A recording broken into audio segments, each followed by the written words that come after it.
Olá, tudo bem? A paz do Senhor, você que assiste mais uma aula do discipulado. Hoje vamos estudar a oitava lição que tem como título o discípulo e o dízimo. Vamos iniciar fazendo uma breve oração? Ó Deus, obrigado, Senhor, por mais uma vez podermos estudar a Tua palavra através do discipulado. Dá-me sabedoria, ó Deus, para me instruir esta lição e entendimento daqueles que irão, Senhor, assisti-la. Que seja uma bênção esta lição, que tudo seja para a Tua glória, em nome de Jesus. Amém.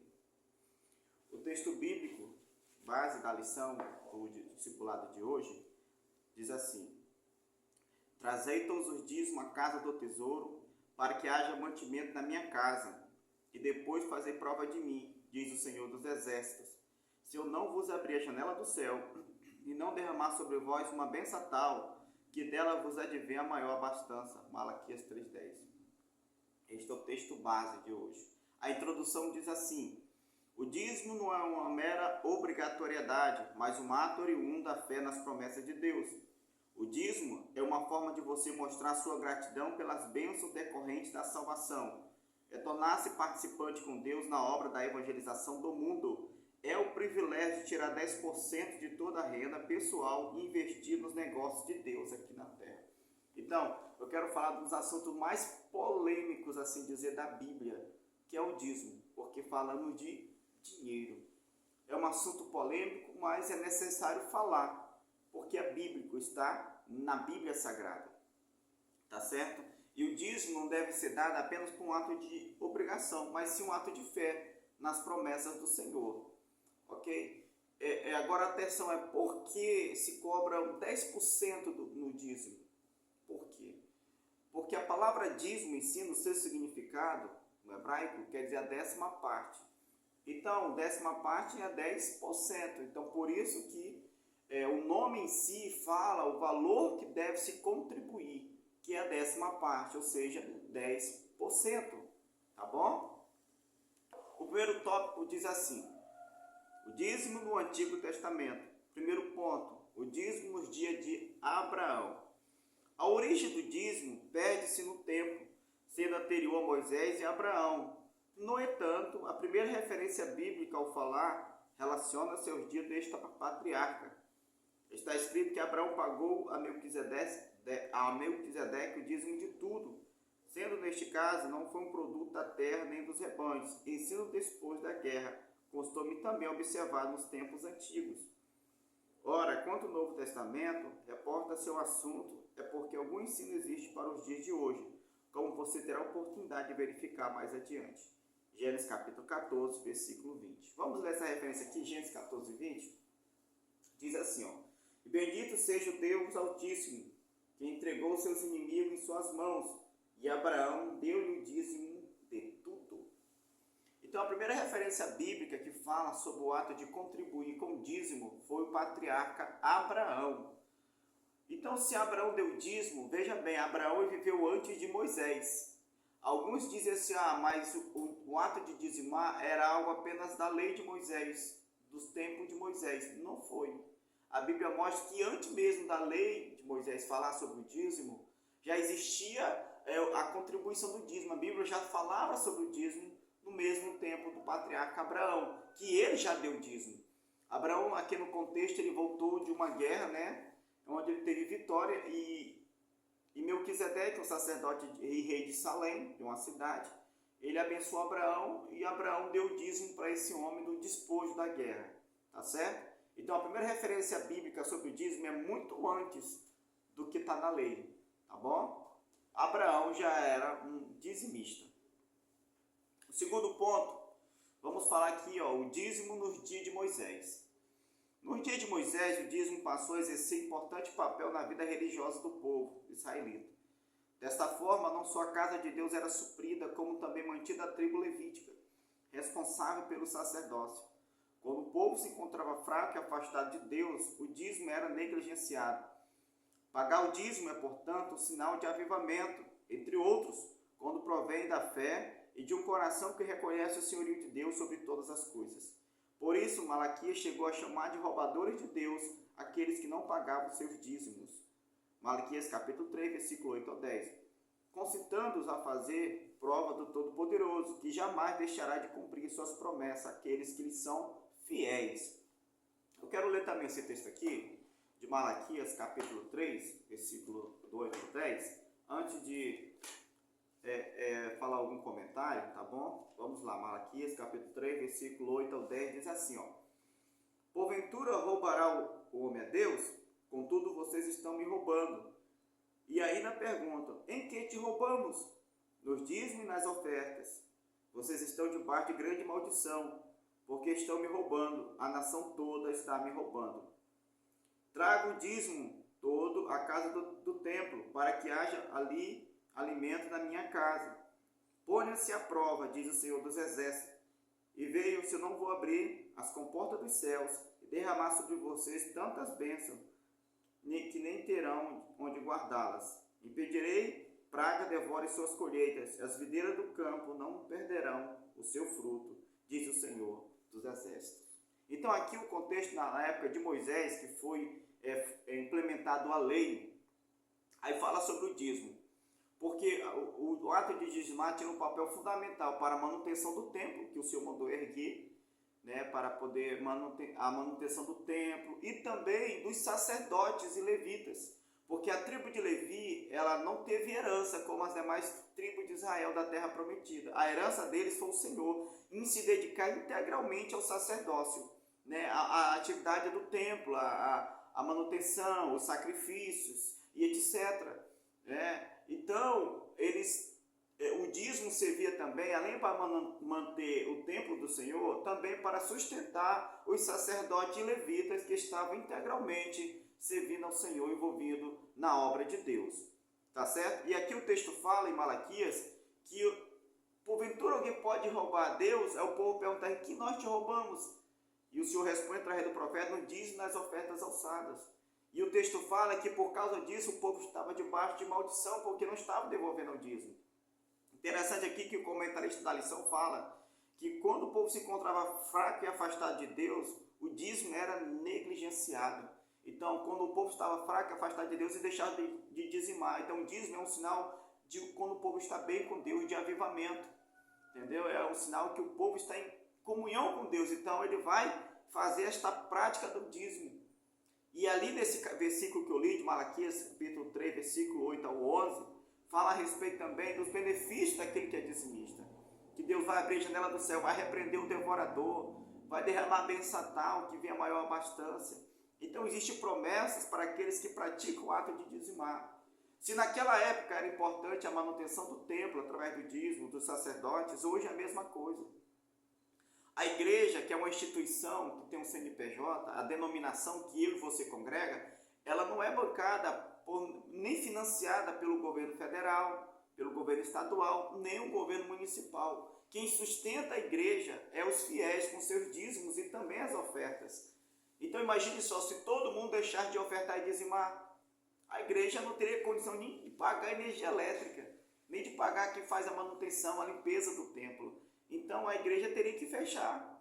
Por isso que a igreja, a instituição, a denominação, ela depende dos fiéis que contribuem com seus dízimos e oferta para a manutenção da igreja, para a construção do templo, etc. Para a manutenção até do próprio pastor, que muitos deles são integralmente dedicados ao trabalho, ao serviço do Senhor. Vamos entrar aqui no segundo tópico, vamos falar sobre o dízimo no Novo Testamento. Primeiro ponto, Jesus e o dízimo. O próprio Cristo não passou ao largo do dízimo. Você descobre, entre outras coisas, que a prática do dízimo entre os contemporâneos de Jesus tornou-se legalista, ostentária e de falsa espiritualidade. Os escribas e fariseus cumpriam esta determinação para serem vistos e honrados pelos homens, e não como fruto sincero de corações agradecidos. Era apenas aparência, nada mais. Todo o texto de Mateus capítulo 23 enfatiza este lado da arrogância, da falsa religiosidade, onde a hipocrisia se reveste da justiça para tornar-se a glória de corações iníquos apodrecidos. Alguns podem pensar à primeira vista que Jesus estivesse condenando o dízimo, porém uma leitura mais acurada do texto revela que ele estava reprovando a motivação errada. Foi isto que declarou a afirmar isto. O que Jesus fez foi reforçar o conceito de que o dízimo, antes de ser mera obrigatoriedade para aparentar justiça, é um ato de fé que produz obediência voluntária aos mandamentos da palavra de Deus. Mateus capítulo 23, versículo 23 e 24. Antes de comentar alguma coisa, eu quero ler esta referência bíblica. Vamos lá? Mateus capítulo 23, vamos ler o versículo 23 e o 24. Vamos lá, diz assim um texto. Ai de vós, mestres da lei, fariseus e hipócritas, vocês dão dízimo da hortelã e do entre e do cominho, mas têm negligenciado os preceitos mais importantes da lei, a justiça, a misericórdia e a fidelidade. Vocês devem praticar estas coisas, sem omitir aquelas. Guiais cegos, vocês coam um mosquito e engolem um camelo. Então esse texto aqui fala que os contemporâneos de Jesus também davam o dízimo, porém a intenção e o coração deles era voltada para outro sentido, né? Ou seja, nos tempos de Jesus, o dízimo tornou-se simplesmente algo legalista, ostentária e de falsa espiritualidade. Eles achavam, os fariseus escritos no dízimo, eles eram espirituais mais do que as demais pessoas, né? Então Jesus aqui, ele reprova esse sentido, porque o dízimo, acima de tudo, tem que ser dado como ato de fé nas promessas de Deus. Não para se ostentar, para se exibir, para dizer que eu sou melhor do que o outro. Aí Jesus fala, vocês estão coendo um mosquito e deixando passar um camelo. Agora, nenhum momento no texto fala, Jesus está reprovando o ato deles de dizimar. Ao contrário, Jesus reconhece que eles eram tão fiéis no dízimo, que eles davam o dízimo da hortelã, do coentro e do cominho. Ou seja, eles davam o dízimo até das hortaliças. Não só dízimo em questão financeira, monetária. Eles também davam o dízimo das suas produções agrícolas. Porém, Jesus fala que eles deviam fazer aquelas, porém, sem omitir as outras. Ou seja, sem deixar de praticar a misericórdia, né? Vocês devem praticar estas coisas sem omitir aquelas, que é a misericórdia e a justiça, que eles não estavam praticando. Mas em nenhum momento Jesus disse que era errado eles dizimar. Jesus dizia que eles deviam dizimar, mas também praticar a misericórdia e a justiça, que complementam aquilo que agrada ao Senhor. Tá certo? Mas em nenhum momento aqui Jesus ele passou de lado do dízimo, ou Jesus condenou que é errado pagar o dízimo. Com alguns ensinos aí dizem que dízimo é coisa do Antigo Testamento, que é da lei de Moisés. Em nenhum momento a Bíblia fala isso no Novo Testamento, e muito menos Jesus condena. E ao contrário, nós encontramos também esse assunto no Novo Testamento, como eu acabei de ler para vocês. Tá certo? Vamos entrar aqui no terceiro tópico. As bênçãos que acompanham o dízimo. Primeiro ponto, bênçãos para a igreja. Se todos os crentes pagassem o dízimo, não haveria necessidade da igreja local lançar mão de campanhas financeiras para a execução de sua tarefa. O que ocorre é exatamente o oposto. É pequeno o percentual dos que se dispõem a cumprir este mandamento. Talvez por falta de ensino e ter a visão correta do que significa o dízimo. Malaquias afirma que o dízimo é para que haja mantimento na casa do Senhor. Aplicando o seu contexto de hoje, é o meio que a igreja tem aqui na terra para realizar a evangelização, enviar missionários, manter os seus obreiros, cuidar da assistência social, construir templos para abrigar o povo e suprir o dia a dia da administração. Por exemplo, como a igreja poderá ser abençoada com o crescimento, se lhe faltam recursos para adquirir folhetos, enviar obreiros, dar suporte aos programas de evangelismo e ajudar no cuidado aos carentes da igreja e da comunidade. O dízimo é para isso, não tem outra finalidade. Então, como é importante a questão do dízimo para a igreja? Como é que a igreja vai crescer se não tiver dízimo, se não tiver recurso financeiro? Construção do templo, enviar obreiros, ter recurso para o evangelismo, comprar folhetos. Como é que vai ter esse crescimento? Sustentar os obreiros, ajudar na assistência social da igreja. Para quem não sabe, a igreja também tem o seu lado social. A igreja que eu congrego, nós ajudamos pessoas com cesta básica, tanto da igreja, às vezes até pessoas que não é da igreja. Então existe também esse lado social que a igreja vê a sociedade. E aí a igreja não é beneficiada por nenhum órgão, por nenhuma instituição privada. A igreja é sustentada pelos fiéis, pelos membros que contribuem com seus dízimos e as suas ofertas. Entendeu? Porque a igreja não vem outro recurso de fora, a não ser dos irmãos da igreja, dos fiéis que ali congregam. Por isso que quanto mais dízimo, mais recurso, mais a igreja terá como crescer, alcançar novos horizontes, tá certo? Segundo ponto, bênçãos para quem paga o dízimo. A promessa dada por Deus através de Malaquias impõe uma condição. Primeiro trazer os dízimos, depois fazer prova do Senhor, que garante derramar a bênção tal, trazendo maior abastança. Porém, é preciso que fique claro, isso não anula as aflições da vida, onde podem aparecer os momentos de sequidão. Agora, com certeza, garante vitória aos que, com fidelidade em tudo, atravessam estas horas mais difíceis, pois a palavra de Deus jamais cai por terra. Fazer prova aqui não é chantagear o Senhor, mas saber que Ele é recíproco para conosco. Se cumprirmos a nossa parte, se vós estiverdes em mim e eu estiver em vós, com certeza vai dar tudo certo. Então aqui existe promessa para quem paga o dízimo, né? Ou seja, Deus põe condição, mas também Ele põe benefícios para aquele que cumprir esta palavra, cumprir este princípio. O Senhor fala que vai derramar bênção tal sobre aquela pessoa. Ele permite até fazer prova. Claro, fazer prova aqui não é chantagear o Senhor, não é colocar Deus na parede e dizer, não, Senhor, agora o dízimo vai ter que fazer isso comigo. Não é isso também, tá bom? Também ser dizimista fiel não quer dizer que você vai passar por momentos difíceis financeiramente. Você não vai ter problemas financeiros, que você não pode até ser desempregado. Porém, garante que por mais na dificuldade, Deus vai te sustentar. E se Deus permitir uma porta se fechar para ti, é porque lá na frente vai abrir uma outra melhor. Porque Deus ele é fiel. Tá certo? Outra coisa, alguém diz assim, as pessoas são bobas e dão dinheiro para pastor, são enganadas para pastor. Mentira. Primeiro é um princípio bíblico. Né? Agora, por que as pessoas são dizimistas? Gente, você acha que alguém vai estar dando dízimo 10, 15, 20 anos sem não ver o resultado na sua vida? Você acha disso? Que a pessoa vai estar dando dinheiro assim de graça, sem perceber a bênção de Deus na vida que está funcionando? Claro que não. Se o dízimo não funcionasse, as pessoas teriam parado de dizimar. Elas percebem a palavra de Deus se cumprir na sua vida, elas percebem a bênção do Senhor nas suas vidas. Por isso que isso incentiva elas a continuarem sendo dizimistas ao Senhor. E outra coisa, eu nunca vi ninguém ficar mais pobre por ser um dizimista fiel. Eu nunca vi. A pessoa ficou mais pobre porque ela deu dízimo. Não vi.